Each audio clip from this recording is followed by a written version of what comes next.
Right, okay, well, good morning, everybody. It is 10 o'clock in London. It's 11 o'clock in Sweden. It's 12 o'clock in Finland. Good morning. And it's what time in Iceland? 10 o'clock in the morning, Iceland too. So good morning, everyone. Welcome to our webinar. We're delighted to be here to present our second webinar in the Nordic Tourism Collective and ETOA Recovery Series. Our first one was on airlines and the airline perspectives. Today we're joined by some very distinguished guests, who we will introduce very shortly. I'd just like to thank ETOA for providing the webinar platform for us this morning. Gives us a great ability to talk to everybody and to share this webinar with everyone around the world. So Paul, who have we got with us today?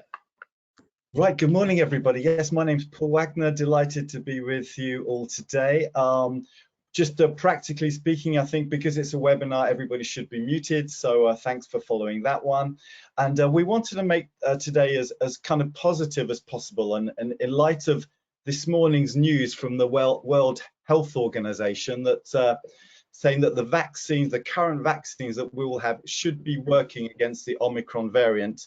I think we'll keep it very positive because we do believe that in January, after the Christmas season, when January is upon us, that we might start seeing the wave starting to have a downturn, and we'll be a lot more optimistic and maybe go back to the kind of feeling that we had in August, September, when things were really opening up and ready for a 2022 season. So the Nordic tourist offices, the national tourist offices in the Nordic region have been very busy shaping and promoting and facilitating the return of international visitors. And we're delighted today to be joined by a fantastic panel of guests. First, I'd like to introduce you to Kristiina Hietasaari, who is the Senior Director of Visit Finland. Good morning, Kristiina. Also delighted to welcome Susanne Andersson, the CEO of Visit Sweden. Good morning, Susanne. Delighted to welcome Liz Cooper, who is Industrial PhD and Fellow of Visit Greenland. Good morning, Liz. And finally, Thorleifur Jonsson, the Senior Manager of Business Iceland. Good morning, Thor. And as we start now, we'd like to set the scene for you now regarding the trends in tourism and what's looking like happening on the horizon. Introduce you to our great partner at Expedia. Delighted to introduce you to Evelina Hederer, who is the Director of Business Development of Expedia. And Evelina will now be sharing a screen with us now and making a presentation for you. Over to you, Evelina.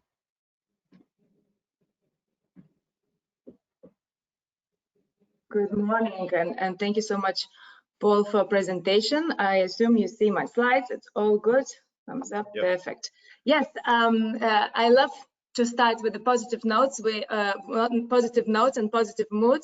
We all needed that in travel, and I hope my presentation also will reflect on that momentum. So very quickly, my name is Evelina, as I was introduced. I am leading EMEA team in one of the divisions at Expedia, working for Expedia for more than 5 years. Prior joining to Expedia, I used to work for Visit Holland. So tourism is my passion. I love traveling myself and love sharing all the good experiences that we're doing here at Expedia. Very quickly, to give you a bit of information, what is my department. So as I said, I work for Expedia. It's one of the biggest travel companies in the world, and my division is called Expedia Group Media Solutions. Our job is really to connect all of the hundreds of thousands and millions of customers that come to our sites to be inspired or to book travel with our customers or clients who are tourism boards like Visit Sweden, Visit Iceland, airlines, hotels, who wants to reach all of those shoppers on our sites and convert them or inspire them to come and visit their countries. We are a global business. We are in more than 200 countries around the world. We have different brands in our portfolio. Expedia is one of the most famous, but also other brands are very famous. And in Nordics in particular, we're very strong with the Hotels.com brand. And also we own Mr. Jet, which is in Sweden. And so when we have all of those, as I mentioned in the beginning, hundreds of thousands of customers on our sites, but they leave a lot of data. We have 100+ petabytes of data. And when I saw this number, right away I was very curious to understand what it is, 100+ petabytes. So to put things in perspective, 15 million pictures uploaded on Facebook equals to 1 petabyte of data. So it's a lot of data, and we take that data to read different trends, and also to share those trends with our customers and with our clients to help them to create their strategies for their upcoming campaigns. So I'll share some of this data with you today. It's our latest Q3 research and the results that we saw, but also I will share some external data that we did with external companies. So on that positive note that we were talking in the beginning, the good news is that global demand continues to rise in travel. So with vaccination rollout starting last year, we saw a huge uplift in people's in demand. People are coming back to the planes, to the hotels, and they're going and exploring the world again. Hopefully the news with Omicron will not, we expect it might only be a very short period of time, then we might see some dips, but overall we stay positive, and we hope the people will continuously going and exploring the world. So if we look deeper, as I mentioned in our Q3 latest research, this graph represents here the global trends for searches in different regions around the world, so America, Latin, EMEA, and APAC, between July and September. So if we look for EMEA, you can see that the yellow line represents here that during the summer months, July and August, we saw a slight dip in the searches on our site. It's a very normal trend. It's a very seasonal trend. So lots of Europeans take holidays during summer, so they don't book further ahead. However, the good news, and that's a very seasonal news as well, is that in September you can see that searches were coming up again, meaning that people came back to their from their holidays, and they were looking for travel again and planning ahead. Another a bit more specific to this webinar piece of information is that during the lockdowns, of course, we saw the country searches being much slower. However, this slide represents here the Iceland news when the country announced around mid-March that they will be reopening for vaccine tourism. You can see that searches on our site massively rocked up. So between March and April, huge spike up for people from top feeder markets to Iceland to come and look for the trips. And that's the trend we're seeing around the world. As soon as the countries announced the reopenings, people came to our sites to look and book the travel. Another good news is that international travel is coming back. So in this graph, a yellow line represents searches for international, and the blue one for domestic. So during COVID, we saw that domestic was really very popular, and most of the people were booking domestic trips. However, again, with the confidence growing in the consumers, international is picking up, and during Q3, it's first time during COVID, it actually took over domestic. So really happy to see people are also traveling beyond their borders. Also, what we saw during COVID is that people were booking a last minute. So really 0 to 30 days window became the most dominant, and it still is. So the blue line represents 0 to 21 days travel window between January and September 2021. And the green one, 61 to 90 days, represents the further ahead bookers. So short window is still way more popular than the others, but the good news is that also the longer window is coming back. So during March and May, people were booking further ahead, and now in September, the trend is also coming back to book ahead, especially with international opening up. For Sweden, same 0 to 30 days, or not for Sweden, for Nordics, 0 to 30 days, it still remains the top booking window between the two feeder markets. We didn't want to disclose which are the markets, but people are booking mainly last minute. However, you can see the yellow line, which is 100 to 180 plus days, is also growing. We saw it much smaller during Q2. However, Q3, we're seeing that yellow line is also going much higher, and people are booking ahead. So good news to see both confidence in shorter but also much longer trips. Another trend during COVID we saw is that people kind of tried to avoid the cities. They didn't want to go into very packed places. They wanted to go to nature and have space for themselves. During Q3, we saw the top cities are coming back again to our research. So in EMEA, you can see London, Dubai, Paris, Istanbul, and Copenhagen are the ones that are the most popular. And for this particular webinar, I've also checked which Nordic cities are being researched by EMEA consumers.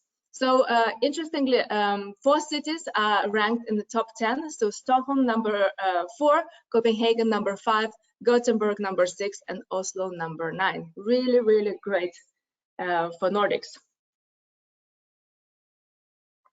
This kind of brings me to our own data, and I will quickly whisk you through our external research we did with eMarketeer to see what are the other trends we're seeing in digital worlds and how that can shape our lives going forward. So one trend that is also COVID escalated is that people are spending more and more travel online. They're spending a lot of time online, and in fact, on the biggest countries like China, the digital consumption will grow further by 63%, and in Germany by 43% by 2023. So really, really important to have digital strategies going forward and to make sure that you communicate with your customers, with your clients digitally. Another thing what we're seeing is that lots of our clients or our customers, they think that people come to Expedia or hotels.com only to book the trip. So this slide represents here why people come to our sites. During COVID, we saw a huge spike on our sites for people coming and canceling their trips. Of course, that was normal in the beginning of COVID. We didn't know how long it would last, so people canceled or changed their trips. That was a huge spike. However, you can see here the blue line, most of the people actually come to our sites to dream. And so it's our job to really inspire those people that come to dream, and they usually don't know which destinations they want to go. They might have 2 or 3 destinations in mind. So we want to inspire them. And I'm really happy to share with you a couple of fantastic examples that we've done with our clients, customers from Nordics. This is a great example of a Visit Sweden campaign that we run for the domestic markets. Really beautiful, inspiring messages to come and visit the top cities in Sweden, Stockholm, Gothenburg, and Malmö. Beautiful Christmas markets, and we're seeing fantastic results and interest. Another beautiful example is our Visit Finland campaign that we're running in America and the US on our Expedia.com. Unfortunately, I can't show you this banner. It's actually, if you see it live, the snow is actually flickering, so it feels like it's snowing there. It's really beautiful. Again, very inspiring, very, very good results, and huge demand from Americans to go to Finland. And the third example here is a Visit Iceland campaign. Again, fantastic example. We've run a campaign in the US, UK, and Germany. Superb execution from Visit Iceland, as always, very creative, and that of course brings really, really good results. And another thing, and another trend, and the last trend I want to share with you is that people spend finding new meanings post-COVID for traveling. So it's not enough for them to go and visit the cities, to go to museums and eat the local food. They want to give something back whilst they're traveling. And sustainability, of course, is a huge trend for that. So more than 60% of people are willing to pay more if they know that they will be participating in a sustainable efforts, which is really important trend. This trend is mainly emerging between the younger generations. They are being taught at school that it's important to look after the nature, and so younger generations are willing to do something extra to protect the nature. And with Expedia also, we say sustainability is a long journey. We don't become sustainable in one day. So we're doing a lot of different initiatives to become more sustainable as a company.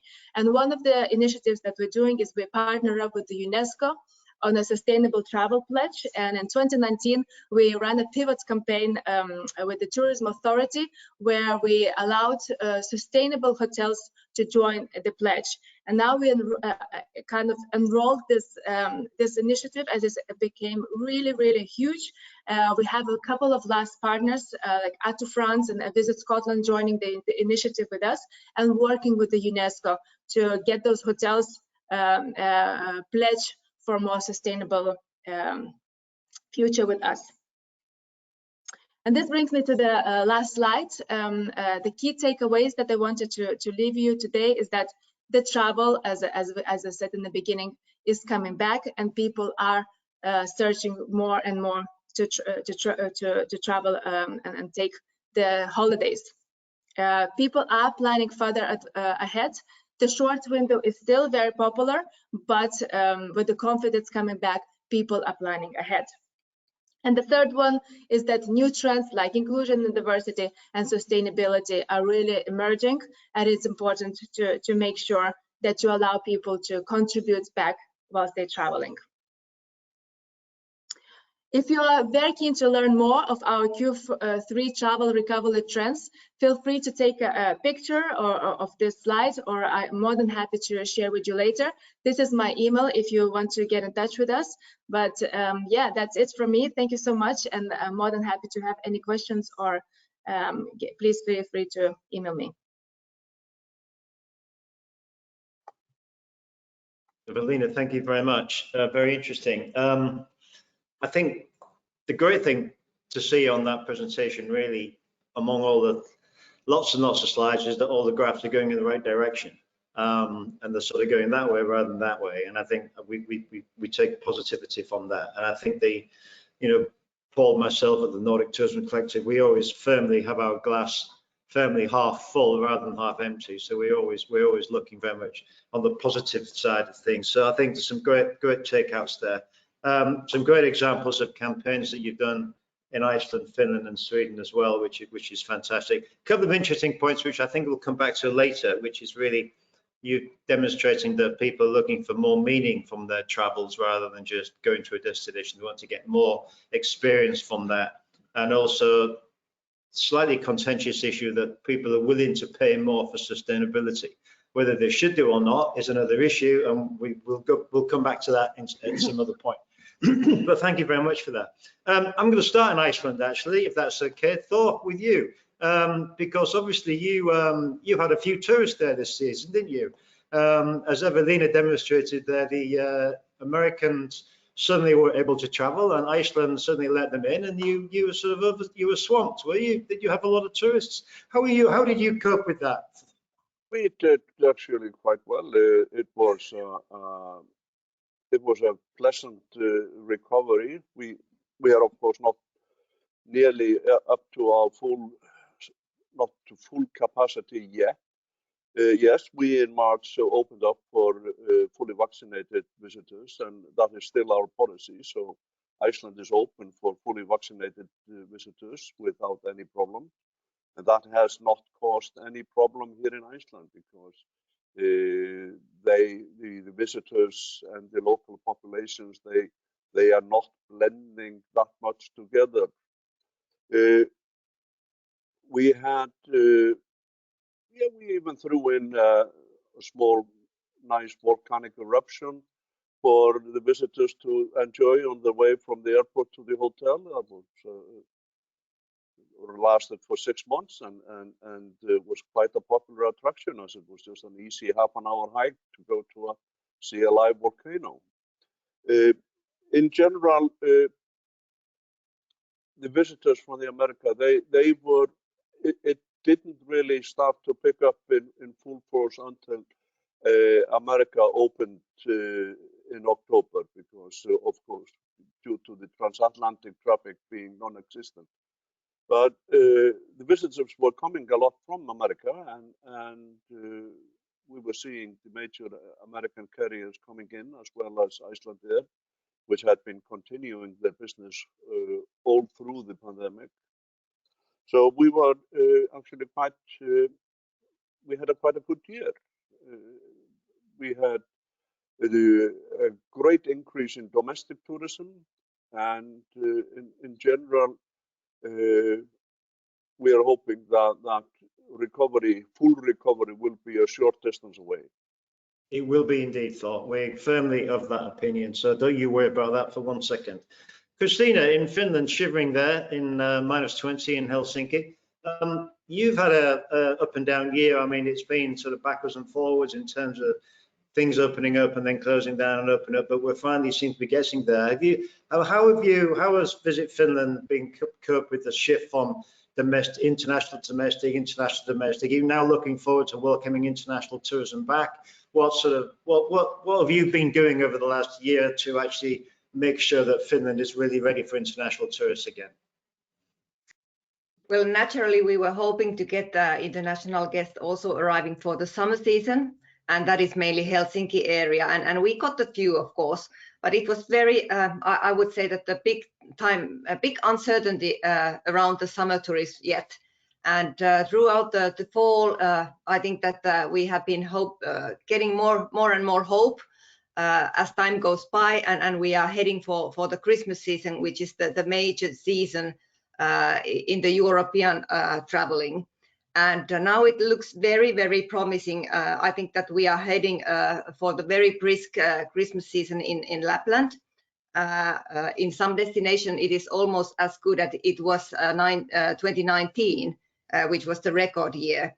And I think partly that is due to the new charter flights that we have been receiving quite a lot. I think that's one sign of that how Nordic countries like Finland is getting even more popularity now after COVID period, because we have received a lot of new charters, but also new direct routes to the Lapland airports. And I think that is something that is very important for us. Bookings have been pouring in, especially from the European markets. UK is, of course, the strongest one for us in December, but surprisingly much also from outside European countries, which is great. Maybe partly because of this very successful Expedia campaign. USA is one of the top markets at the moment that is coming to Lapland. But also we have received a lot of requests even from Malaysia or India. But of course, it's not yet the big crowds that are coming in, but nevertheless, a lot of demand, I would say.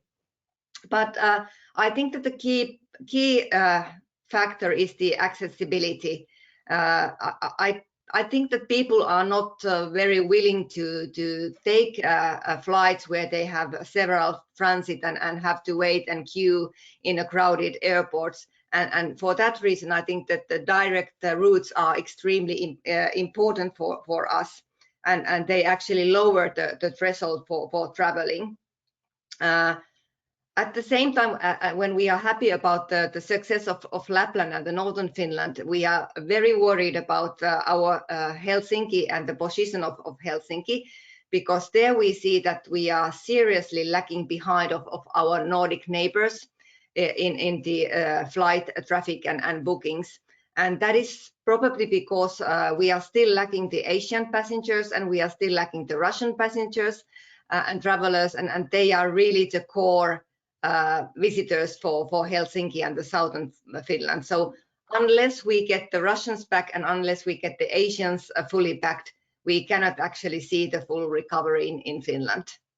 Fair enough. Okay, well, thank you for that, Kristiina. I can the whole sort of debate about the Sputnik in Russia is one which we could have an entire conversation about, but we won't bother with that.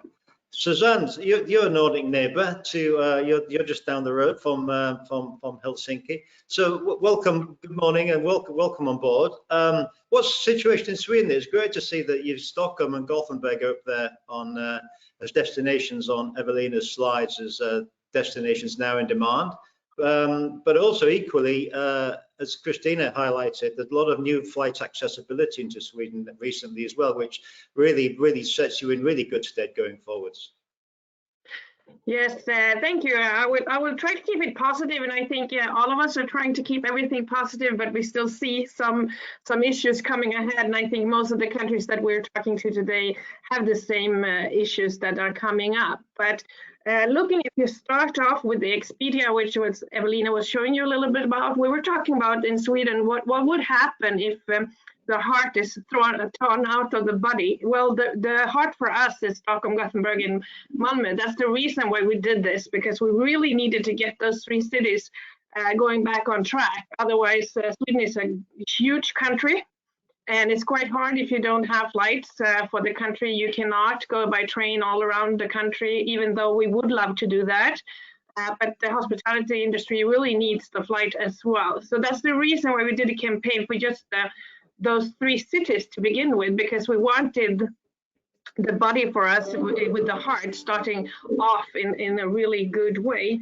I think working through a pandemic is quite hard, and I'm really glad that Evelina showed us that the really long-term interest for 180 days is something that has grown. Because one of the things that Sweden has worked with really hard, and I know all the Nordic countries has done the same, is what you do it during a pandemic to keep up the interest for the country. And that is quite hard. We work with something called Welcome to Sweden when the time is right. And now when it's getting a little bit more right, you're trying to do something else from that. And you probably saw that we launched our big campaign last Tuesday with Discover the Originals, trying to get a little bit of help from IKEA, which had a great idea when they took the names of the Swedish places and named all their brand things for that.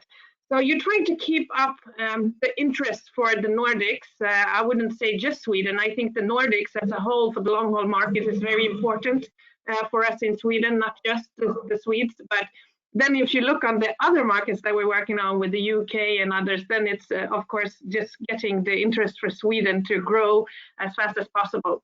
And you cannot do that without coming to Sweden, and that's why the flights are so important for us. Being able, of course, you can go by train for the shorter markets, but it's really hard if you get down to Germany and stuff. You really need to get the flights as well. So it's been, I think also that we have to remember that the hospitality business hasn't been through these kinds of depressions since the 1930s. One of the biggest issues that we're going to have is that we're going to be lacking a lot of staff. And this is the most fun area to work with in the whole world, so I hope we get all the staff back. But I think that's something that all of the Nordic countries is going to have quite a hard challenge with. But looking to all of you and looking to all of us, and we saw that the Swedavia for Sweden had a great increase for October, the month of October. But one of the problems with when you get new restrictions, we see quite fast that interest for travel go down. So we hope it was very good news this morning. I hope that would pick up really fast again. But we see something in that if you get new restrictions, even if it's in Sweden or if it's somewhere else, it's kind of tending to dip the interest quite fast. So that is something that is quite hard, because all the countries want to talk about the restrictions because they want to help their health care. But it's quite hard for tourism. So, but I'm looking forward to 2022 picking up really fast, and I hope, and I'm really glad to see that, of course, Stockholm and Gothenburg is on place 4 and 6. That helps the rest of Sweden as well. So. Thank you. Thank you, Susanne. That's fantastic. I think I'm sure I've got on it a Swedish lake in my living room, and I've got a Swedish forest in one of my bedrooms as well upstairs. But thank you very much. Liz, Greenland has been a bit more difficult because you don't have any domestic tourism per se. So you're really relying on the international tourists, and presumably I would think the booking windows for Greenland are much longer than many of the sort of other Nordic countries as well. How have you been spending the time, and how have you been preparing Greenland as a destination for the tourists as and when they come back? Yeah, well, first of all, thanks for having me. I've written down and underlined positivity on my piece of paper here, because Good. As you say, we've got some challenges in Greenland, which makes it sometimes quite easy to forget about the positivity part. But yeah, definitely. Well, we didn't have domestic tourism really before Corona hit, and then we did kind of try to get it going to some extent during 2020. It's quite difficult in Greenland because a lot of local people don't, because it's so expensive to travel around domestically within the country. You have to fly or take a boat. And a lot of local people don't really have the money to travel domestically. But we tried it, and it made a big difference for some regions. South Greenland did particularly well out of it. It's the warmest part of the country, so I think a lot of people went down there for the summer. So it helped somewhat, but it definitely wasn't a replacement for international visitors. So yeah, in terms of, I mean, we've had some really strict border restrictions in Greenland because we have a lot of communities who live very remotely and don't really have healthcare provisions. So the government has always been very wary of outbreaks, and the aim has always been basically to prevent any cases whatsoever. So the restrictions have been very fluctuating in Greenland. We've had periods where it's kind of opened up a little bit, and then like the most adventurous people, tourists, were able to come. But yeah, we never kind of have got close to seeing full recovery, and now we actually have the highest number of cases we've ever had in Greenland at the moment. So it doesn't look like the restrictions will ease too much in the near future. But yeah, in terms of the industry and operators, I think some of them have obviously gone out of business, but those that are still here are definitely ready to receive people. We're not expecting huge amounts of tourists immediately post Corona anyway, so I think we could certainly handle the numbers. We don't have exact numbers for land-based tourism bookings, but we've heard that they're good. We have a normal, pre-Corona normal amount of cruise calls planned for 2022. So it seems like the tourists want to come. It seems like residents also are happy to receive tourists again. The resident sentiment towards tourism has actually gone up during Corona. Whether or not this is simply because people have forgotten what they didn't like about it, we don't know. But the data points towards that local people want to see tourists back. It's really just this, that the health is the main priority of the government. So yeah, well, it's fair enough, and I can understand that. And I think that to try and refill our glasses and make sure our glasses are still half full, I think Greenland, of all the Nordic countries, with respect to everybody on this panel, is a country which is hugely exciting, and I think is in everybody's mind in the post-COVID era as a place that they must visit, because I think the potential is huge, and I think the opportunities are vast, and it's just a question of literally waiting out until the time is right. But I think seriously, I think the potential is great, and it really is looking particularly rosy for Greenland. Paul, shall we move on? Let's talk about let's move on. Absolutely. I just want to move on to something that Susanne touched on a little bit earlier, which is about resources, because obviously it's very clear to us all that we've lost some experts, we've lost some competence, we've lost a lot of great people in the industry due to maybe losing patience and maybe the vulnerability of tourism as an industry. So we've all obviously had to adapt to the situation, and I wanted to just hear just a quick answer from you all in terms of how your suppliers and how the destination is reacting, and will there be a kind of effect on the quality of service possibly moving forward in 22-23 due to this changes, or do you think we'll soon get back in terms of younger, new dynamic tourism professionals into our industry? Maybe I could start with you, Susanne. Yes, of course. I think it's two sides of it that we have to remember. One of the first sides that we have to remember is that because of the companies has done so badly, their numbers are not really good for the future, which makes it quite hard also to invest in the hard material, like making sure that the hotels are looking good or whatever, because they won't have first of all, they won't have the money, and second of all, they won't be able to do what's accordingly right when you do that. So that's one of the things, keeping up, making sure that the product that we have in the Nordics are actually fitted for the customers that are coming. The other ones, like you're talking about, Paul, is a huge problem. We've lost, in Sweden, we lost 50,000 people in the industry.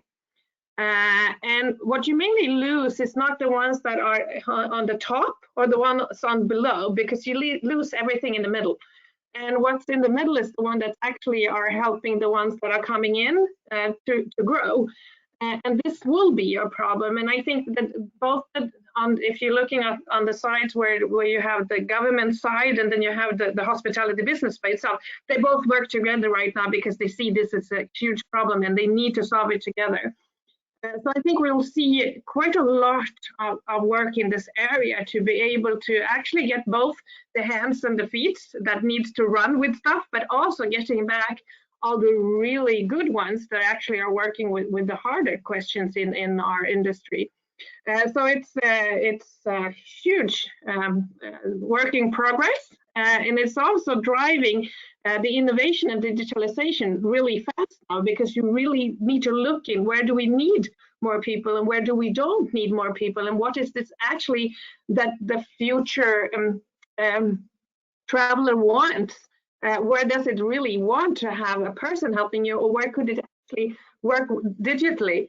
So I think this is a really interesting question, and I think we actually should do something together in the Nordics, looking into what is the best way of doing it, because I think we're all going to have the same problem. So thank you.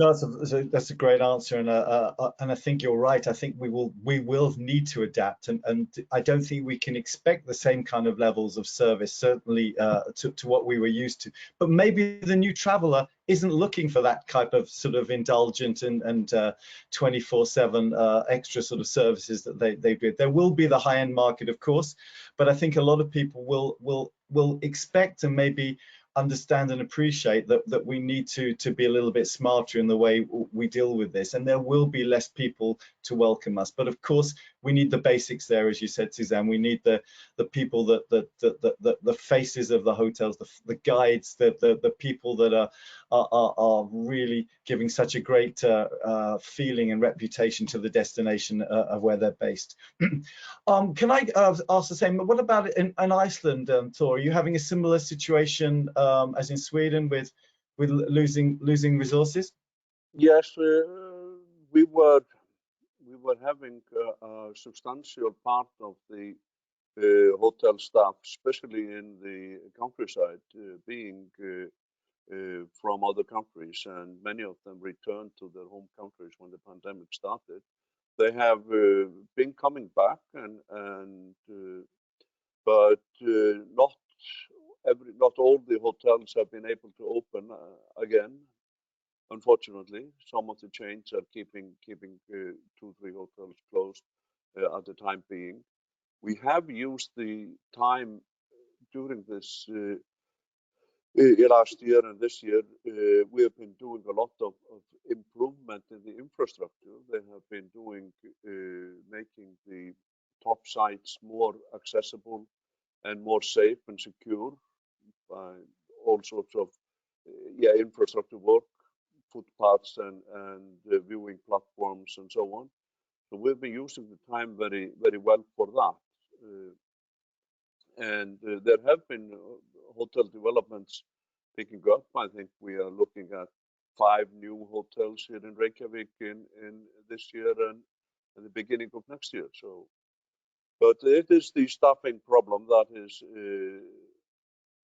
biting us all a little bit. But we are with in the Icelandic tourism industry. There is quite a lot of sort of owner-operated establishments. So they, of course, can. They have shown incredible endurance in making things happen. Thank you, Thor. Thank you. I think that's a very good point. I think also, I think it's so important that we need to show the youngsters, those that are being educated at the moment, what a vibrant and attractive industry this is. And this could be done in, as Susanne mentioned, in some sort of campaign, because hospitality should be something fun, enjoyable. It should be a career for so many. Kristiina, in Finland, how are things on the resources side? Well, it's pretty much the same as we heard from Susanne and from Iceland, that we really have lost a lot of staff from our industry.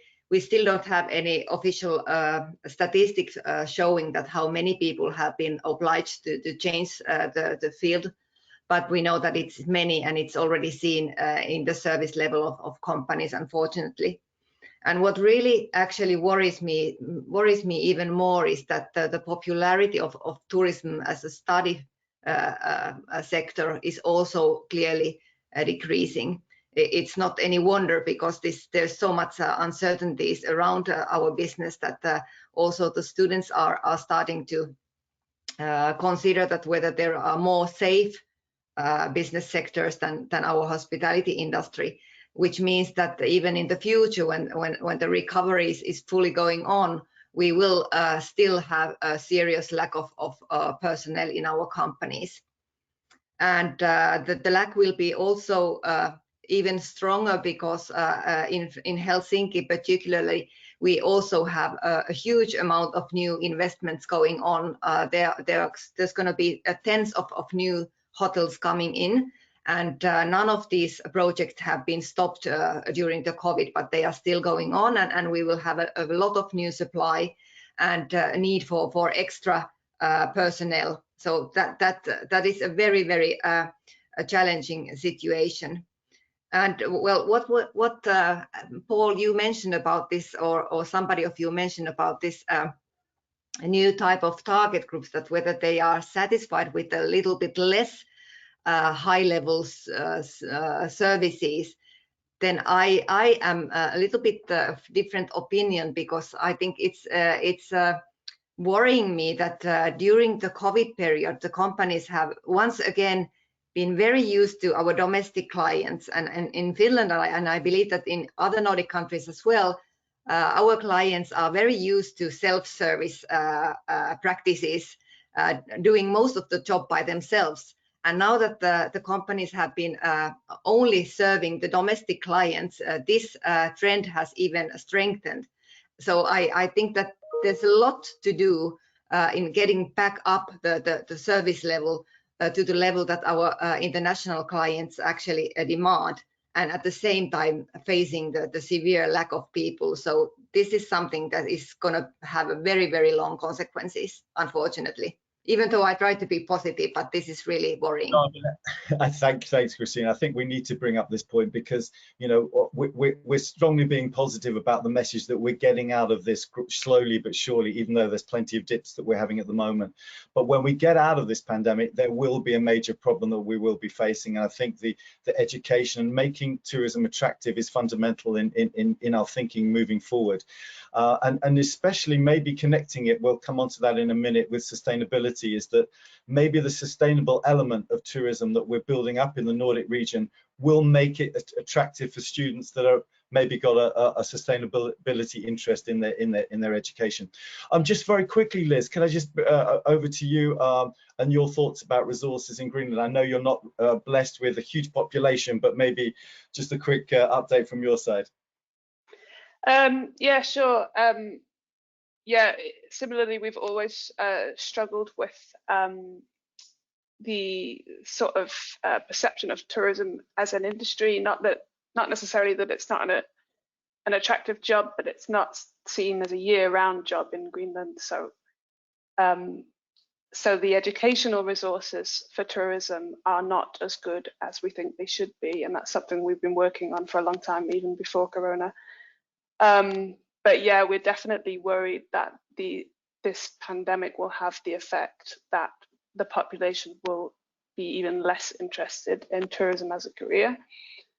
I'm not necessarily, there's been a lot of talk about service level. I'm not necessarily worried about the service level, and I think in Greenland, and I think that's because a large part of our tourism industry is made up of small and medium-sized entrepreneurs, and like Tor was saying, in Iceland, these owner-operated businesses that maybe only have 1 or 2 people, and I think they'll be so happy to get tourists back that their service level will actually be better than before. But yeah, it's the main worry for us is working on making tourism attractive. Thank you. Thanks, Liz. Yeah, great. Thanks everybody for your comments. I think it's very important that we touched on this due to the fact it will probably be a major issue, and maybe we'll have future webinars on how we can address this. And as Susanne mentioned, some kind of Nordic approach on it may be a really interesting way to go forward. Just looking at the time, Andy, maybe we can go on the sustainability question now. Over to you. Just unmute myself, sorry about that. Yeah, I think that's interesting. Maintaining our sort of theme of positivity. I mean, one of the things which is obvious these days is that the notion of sustainability now it's endemic, to use that phrase, which is perhaps a bad phrase, but it's now everywhere. And everyone is looking at it and everyone is talking about it, but it actually means so many different things to so many different people. And what may be regarded as sustainable in Finland or in Sweden, for that matter, is very different to what the Americans might consider as being sustainable. And one of the things that we must look at is really, I mean, it's a given that all the Nordic countries are out there in the forefront of sustainability and in terms of the sustainable aspects of tourism as well. But it's not just about how do you communicate that very nature, because it's how do you pick, if you're in America and sustainability to you means, you know, I don't use plastic straws on my cruise ships and that's it. Or if I'm somewhere else and sustainability just equates to, say, for example, I've got to reduce my emissions, I'd not fly so much or whatever. But there's a whole lot more to it in terms of the whole social side and the cultural side. And you, Susanne, you're nodding your head, so I'm going to go straight to you. So how do you communicate that to the markets? Because it's a very difficult thing to do. It's actually get those messages over in a really sort of constructive and interesting way. Yeah, it's a very interesting question. It's also very interesting depending how the ownership of the company looks. It's a big change for us since we went over to 100% owned by the government, because it's also then you have the political issues to actually adapt to. And in the case of Sweden, we just had until a few days ago a government which was also with the National Party that are looking into the environmental part of the sustainability in a hard way. Very hard way, which made us have to look at the environmental part of sustainability a lot more than other countries. We also have the flight chain, which the rest of you hasn't really had in the same way that we have with Greta, and I think it's very good that you're lifting it up and making sure that the innovation for the fuel is actually driven further and faster, but it's actually not the plane, it's the fuel that we have to discuss, and that has been quite an issue in Sweden. So it's been quite hard for us when we're looking into the long haul market. One of the things that we have worked with for a long time is that when we're looking into, with the small amount of money that we get in Sweden to do what we're supposed to be doing, we cannot just market to all over the world. So we have looked into a specific traveler, which is the global traveler, and then 3 parts of the global traveler. But those are actually looking into the sustainable way of traveling. So I think we've looked at it for a long time and also trying to find that kind of traveler going into Sweden because we're working so hard with the sustainability. But nevertheless, don't forget there's 3 parts of sustainability in tourism. It's also the economic part, which we have looked at right now in this crisis. We have a hospitality business that is not actually really that sustainable in the economy side in Sweden. We have to look into that, and we also have to help the business looking into it. But then looking into the social part of tourism, where we do a tremendously good job in the Nordic countries, which we should never forget. And looking into the COVID situation, people not being able to travel, what will happen with world peace? Because one of the things that keeping up world peace is that you actually travel and meet each other. And looking also into when you're traveling, you're using the airplanes for more than just flying goods. So we are actually looking at from different point of views, but being 100% governmentally owned, we cannot just look at it as being looking from the outside. We actually have to look at from the inside. What could we do to make sure that the sustainability is working out in all 3 areas? Also in the environmental, but also remembering that the environmental issue of the sustainability is also built up on the different places where people go and helping the destinations getting better on that. So we're keeping having the countries the way that they should be in all parts. So it's a huge question, like you said, Andy, and it's quite a lot of work that we do on it together with all the 21 regions in Sweden.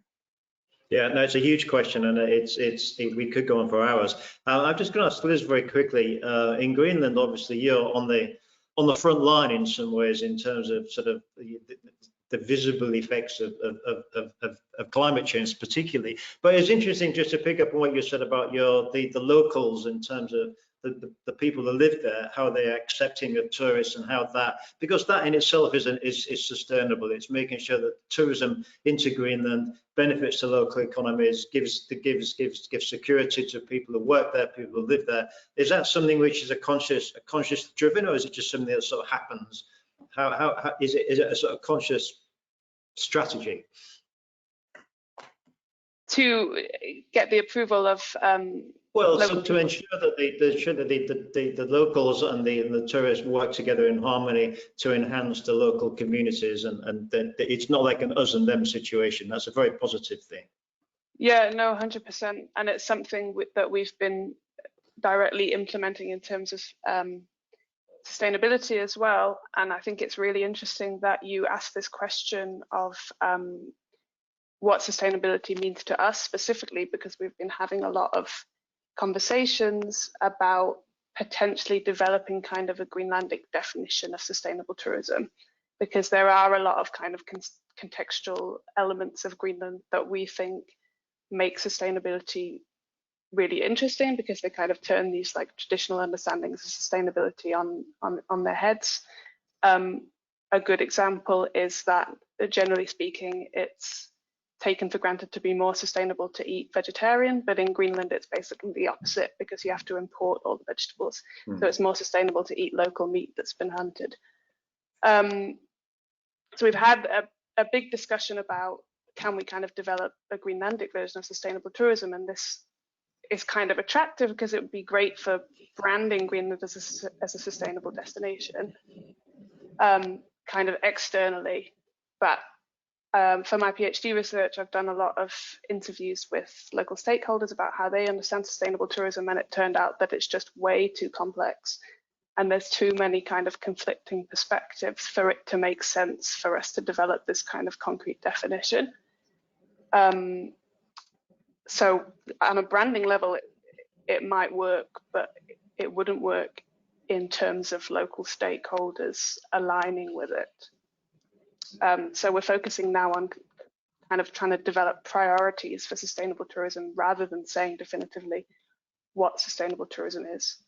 And we're also breaking it down to a regional level to ask each of our regions, because we're such a huge country and all the regions are very different and they have different perspectives or different ideas about how to prioritize sustainable tourism. So encouraging them to kind of come up with their own priorities in the regions. So yeah, it's a huge question. It's really, and the more you get into it, like the more complex it becomes. It's really frustrating. I get sympathise because it's super complicated, and particularly I think the notion of eating meat and eating vegetarians, that's a classic example of what works and what doesn't. And so Thor, in Iceland, I mean, this is a strategy which it's something which is obviously Iceland is in a similar situation, but I mean it's very much part of certainly the conversations that we've had with the Icelandic suppliers. That being a sustainable supplier, being a sustainable destination is very key to Iceland's success in the future. Well, sustainable development of tourism is the key word in tourism development in Iceland. If we are selling a product that is to be pristine, untouched, and if we don't guard it carefully, then we will not be able to sell that product in the future, and that is a key area. There are a couple of points that have been interesting to see. One is that for example, the car rental companies, they have been picking up now very fast on the introducing electric vehicles into their fleet. So they are now becoming a substantial part of the import of electric vehicles to Iceland is going into car rentals. So we hope that we will see the visitors coming in will be renting electric cars. Many of the hotel chains in the countryside have set up charging stations at their hotels in order to make people able to travel around Iceland on an electric vehicle, and that is quite feasible, and people are doing a lot of that. And we addressed this issue of where people have been thinking about the flight shame, and because it's practically impossible to go to Iceland without flying. Of course, you can sail on the single ferry which passes through the Faroe Islands on the way to us, but far greater majority comes by air, and therefore on our new Visit Iceland webpage there is a calculator for you to calculate your carbon footprint, and it gives you a chance to offset that carbon footprint into land reclamation here in Iceland. So we are addressing this issue quite strongly, but sustainable tourism is, of course, as I say, the key word in our business model. Fantastic. In the so-called Iceland verse, as we have been calling it. Yes, I was looking at that this morning. That's fantastic. Hats off to the guy who came up with that idea. It's brilliant. Two examples, one about eating meat in Greenland and two about flying to Iceland. It's impossible to get there other than flying. And I guess the same applies in places like India as well. You're not going to stop people from flying because it's such a big country. They've got to fly. It's the only thing they can do. Fine, I'm going to finish with you, Kristiina. So we're going to finish on a high. So Finland obviously is like one of the leading, it's sustainability. You've always been at the forefront of the whole thing. But my key question to you is, how do you communicate that? I mean, people are just looking at flight, they're just looking at climate change, or they're just looking at this. But for sustainability in Finland means, as Susanne said, it means a whole host of other things as well. How do you communicate that to the markets? Is it possible to do that, or is it just somebody just got to keep banging a drum and banging a drum and banging a drum, and eventually it'll sink in? How do you do that? I think it depends a lot of to whom you are communicating that, how do you do it. If we are talking to the foreign visitors we have, of course we are very much focusing on the nature, because most of our attractions are nature related, and that is very important that we teach our visitors to preserve the nature and behave there in a way that it doesn't harm the environment. But if we are talking about the discussion going on within our industry in Finland, I think the focus has been very strongly in the environmental aspect of sustainability, and there has been also some critical viewpoints stating that tourism can never be sustainable. And I think that it's been rather interesting that during this COVID period, we have tried to turn these discussions from merely environmental aspects to more social and economic elements of sustainability. Because I feel that many people think that now that they have been using in traveling in their own country, that how important international traveling actually is. That isn't it more sustainable to stay in your own home country and leave the money to your own country and not travel abroad.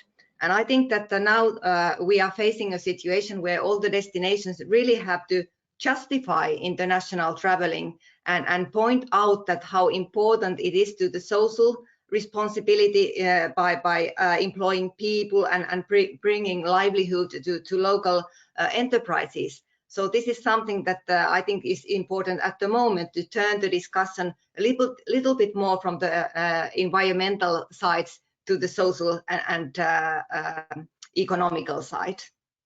Yeah, and that's fantastic. So that's a great thing. I would just like to finish by saying that I firmly believe that it's all of our duties to demonstrate that tourism actually can be a force for good, rather than if we can sort of focus on that method. We sort of run out of time. It's 11:01, and I'm conscious that people got day jobs and they've got to get on. So we'll wrap up very quickly. Paul, I'll leave the final words to you, but I'd just like to thank everyone for their participation this morning. Thank you. It's been so lovely. And Evelina, so we didn't come back to you after all, but it's been great to see you. Paul, Yeah, over to you. Thanks, Evelina, for setting the scene and the positivity and giving us an idea what people are looking at to book, to search, and to move in 2022. But a big thank you to all of our panelists who are fabulous today. The next in our series will be a get together with some buyers, actually, buyers of Nordic products. It's sometime in January, looking at how they're seeing their particular markets develop in 2022. And just one mention on the resources discussion is there will be another webinar next Tuesday, the 14th, at 11 CET by LVG Learning. So if you look for LVG Learning, you'll find out about this one.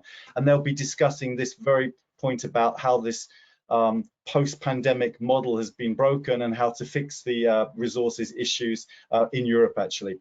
On another high note, let's be very positive for 2022. We're all going to have a fantastic festive Christmas. So wishing you all and all our listeners and our audience a really festive and happy Christmas. And let's be super positive that 2022 January, when we come back, will look very rosy for all of us and for our tourism industry. So thank you all once again, and look forward to seeing you soon. Yeah, thanks very much, everyone. Thanks, guys. Have a great day. Have a great day. Bye. Bye.